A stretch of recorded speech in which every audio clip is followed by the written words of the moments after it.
Bonjour à tous, nous sommes le lundi 27 juin, bienvenue dans ce nouveau journal, à la une ce soir. Ce sont 3 territoires concernés par le même chantier. Briançonnais, Piémont et Maurienne se sont réunis la semaine dernière pour parler du Lyon-Turin, une liaison qui va impacter la vie quotidienne de leurs habitants.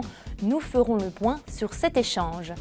Et puis, que serait une équipe de football sans son gardien de but? Derrière les attaquants et la défense, ce poste a une importance capitale pour sauver l'issue d'un match. Ce week-end, l'un de nos journalistes a suivi l'Ultimatum Keepers Tour à Annecy, le tournoi des gardiens de but de la région. Je vous le disais en titre, ils ont décidé de prendre de l'avance sur le tunnel du Lyon-Turin. 10 ans avant sa livraison, les élus du Briançonnais, du Piémont et de Maurienne se sont retrouvés ce mercredi 22 juin pour échanger autour de ce chantier. Ils ont évalué les risques et les conséquences de cette ligne ferroviaire sur leurs territoires respectifs avant de signer un accord moral sur leurs relations transfrontalières. Manon Toiti les a suivis jusqu'au chantier à quelques minutes de Saint-Jean-de-Maurienne.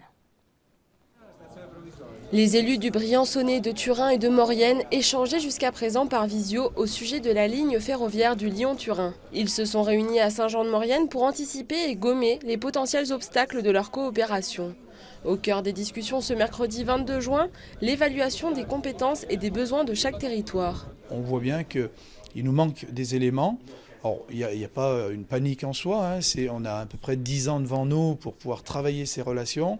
L'idée, c'est qu'au moment de la livraison du tunnel de base, on ait eu ces échanges, on ait eu ces méthodes de travail et on ait cette organisation.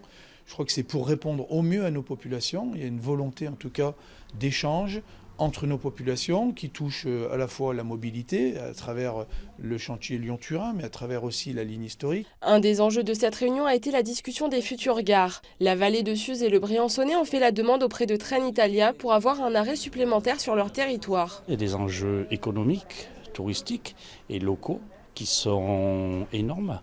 La majorité de nos clients arrivent du nord de la France, arrivent du Benelux, arrivent du nord et de l'est de l'Europe.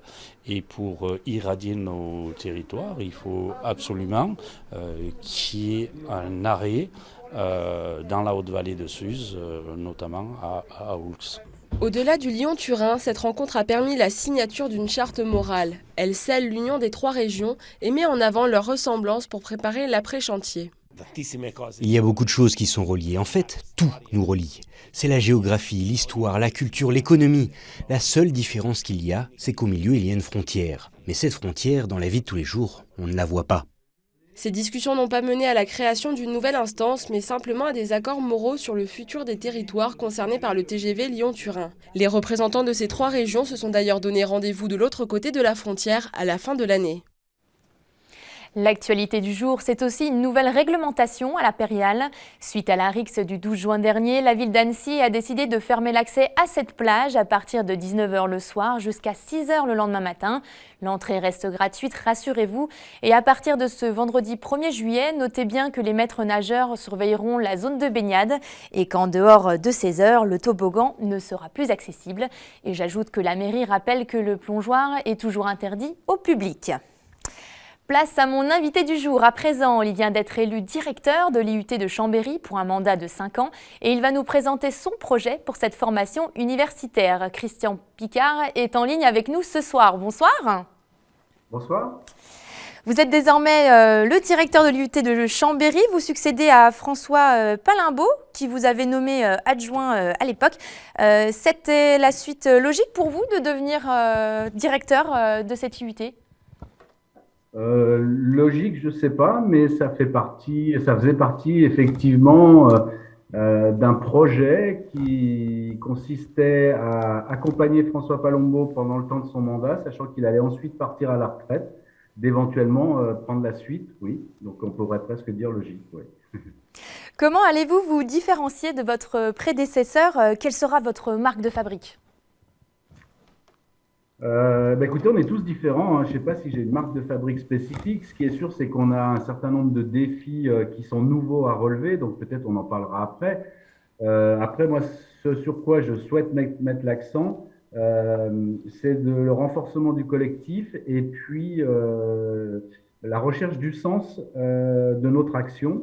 dans un contexte où ça n'a échappé à personne. On sort de quelques années difficiles avec le Covid et cette réforme dont on va parler, je pense.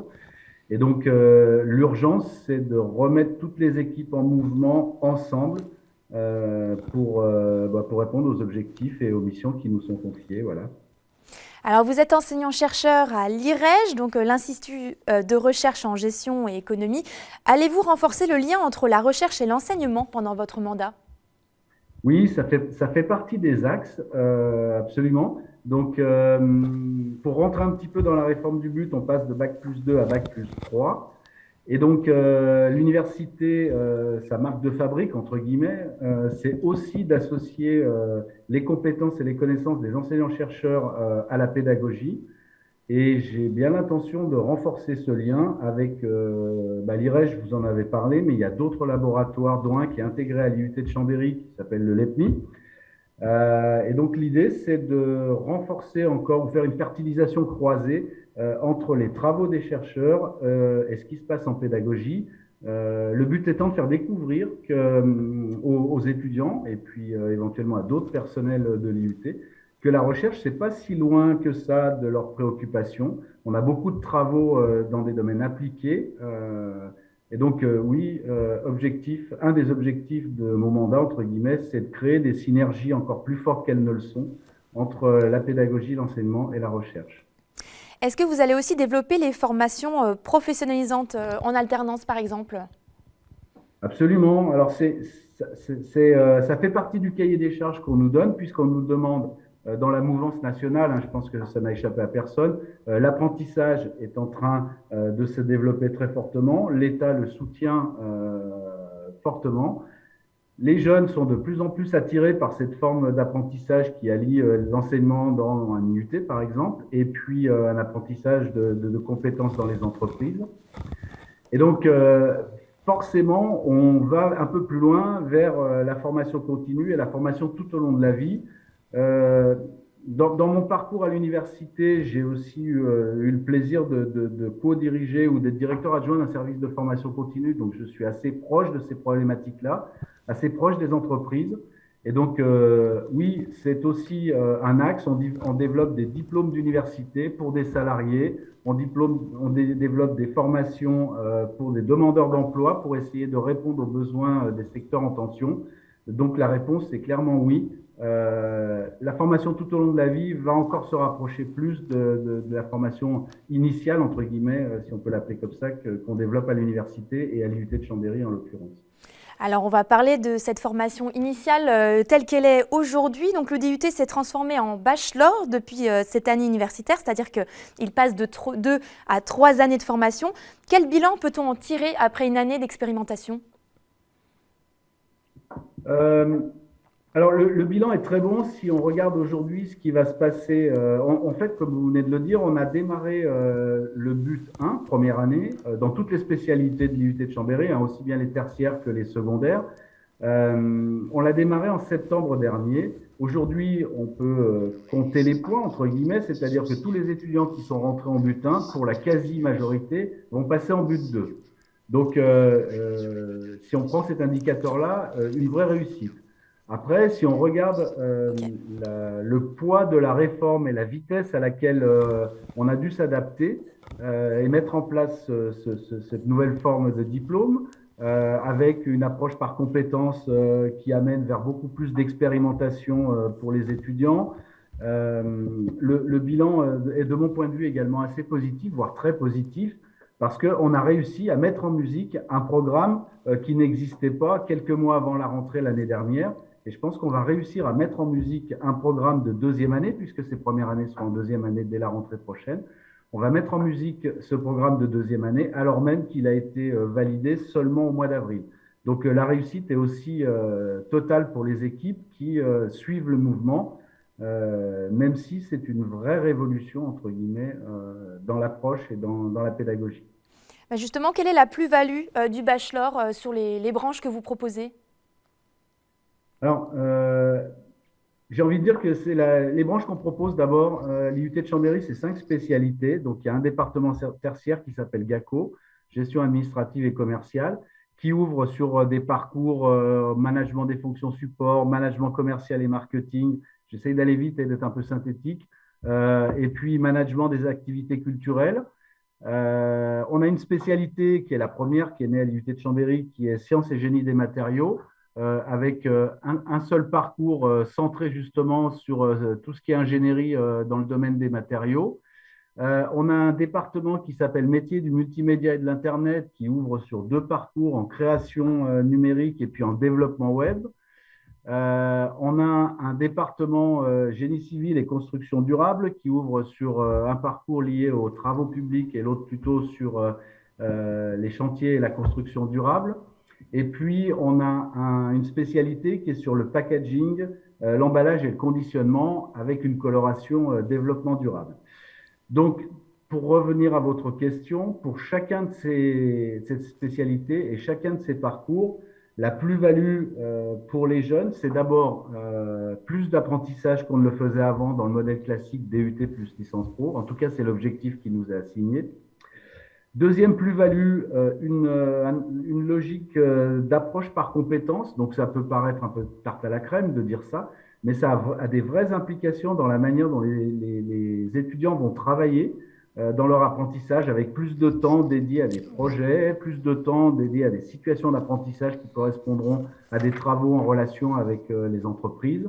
Donc la plus-value, elle est là. Si je raisonne un peu basiquement, beaucoup plus de choses à valoriser dans un CV à la sortie d'un bachelor, avec un savoir-faire beaucoup plus marqué et une vraie réflexion sur les compétences acquises tout au long de ces 3 années de formation. Eh bien, merci Christian Picard d'avoir répondu à nos questions.